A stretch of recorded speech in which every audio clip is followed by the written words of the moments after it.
माझं गाव हिरव शिवार, मातीमध्ये दडलेला गोड गंध साकार, श्रमाचा मान माणुसकीचा आधार, असाच माझा अभिमानाचा संसार, असाच माझा अभिमानाचा संसार।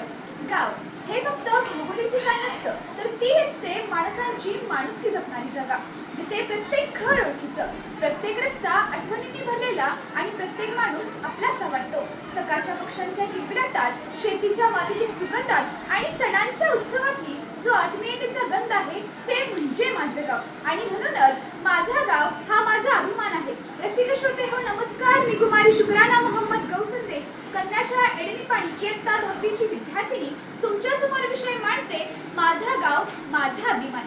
मल्लिकार्जुन पायथ्याशी बसलेलं माझं डोलदार असं एडनीपाणी गाव, गाव शिवभक्तांचं, गाव शंभू भक्तांचं, गाव माँसाहेब जिजाऊंच्या संस्कारांचं, गाव सामाजिक बांधिलकी जपणाऱ्यांचं। एडनीपाणी हे गाव माझी वसुंधरा अभियानांतर्गत सहभागी होऊन महाराष्ट्राच्या कानाकोपऱ्यापर्यंत पोहोचलेल्या सर्व ग्रामस्थांचं, गाव ग्रामदैवत मल्लिकार्जुन कल्लेश्वर यांच्या चरणाशी लीन होणाऱ्या भाविक भक्तांचं, गाव भजन कीर्तन आणि अखंड हरिनाम संतांमध्ये रमणाऱ्या वारकऱ्यांचं, गाव सण दसऱ्या दिवशी थोरा मोठ्यांचं चरणस्पर्श करणाऱ्या आणि समवयस्करांना आलिंगन देऊन एका प्रगल्भ संस्कृतीचं दर्शन घडवणाऱ्या माझ्या संस्कारी माणसांचं, गाव कष्टाळू शेतकऱ्यांचं, निष्ठावंत राजकारण्यांचं, गाव स्पर्धा परीक्षेमध्ये झोपून काम करणाऱ्या आणि जिद्दीनं पेटलेल्या माझ्या विद्यार्थी मित्रांचं, गाव कर्तव्यदक्ष अधिकाऱ्यांचं, गाव प्रामाणिक व्यावसायिकांचं, कार्यक्षम मजुरांचं,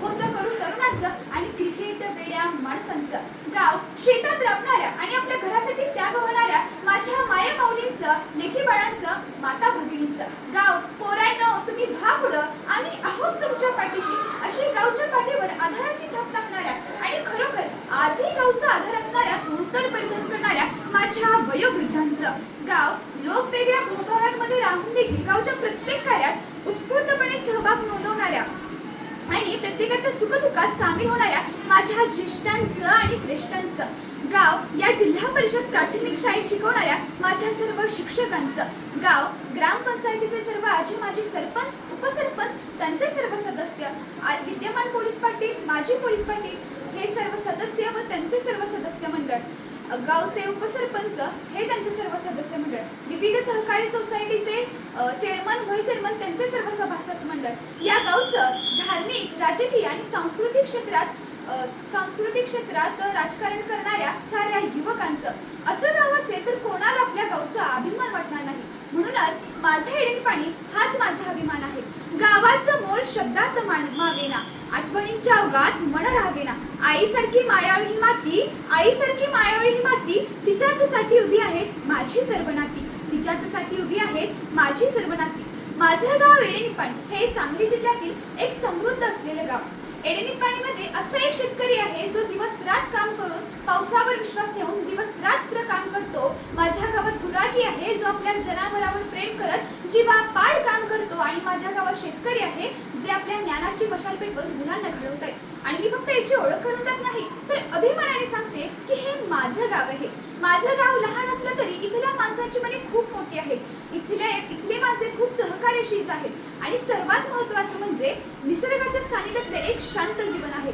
जे लोक शहरात राहतात त्यांची गावाबद्दलची प्रतिमा काही अशी असते, मातीच्या कुशीत वाढलो, झाडाच्या सावलीत खेळलो, गाभारातल्या दिव्यासारखा गावाच्या प्रेमात पेटलो, शहरात गेलो तरी मन गावातच रमतं, शहरात गेलो तरी मन गावातच रमतं, कारण गावाचं नाव हृदयाच्या ठिकाणी बसतं, हृदयाच्या ठिकाणी बसतं। रसिक श्रोते हो, आता जाण्याची वेळ आली व जाता जाता एवढेच म्हणेन, गाव लहान असलं तरी स्वप्न मोठे घडतात, गाव लहान असलं तरी स्वप्न मोठे घडतात, इथल्या माणसांतूनच देशासाठी वीर जन्मतात। माझा गाव माझी शान माझा गंध, माझा गाव माझी शान माझा गंध, इथंच माझा मूळ आणि इथंच माझा आत्मबंध, इथंच माझा आत्मबंध। जय हिंद जय महाराष्ट्र।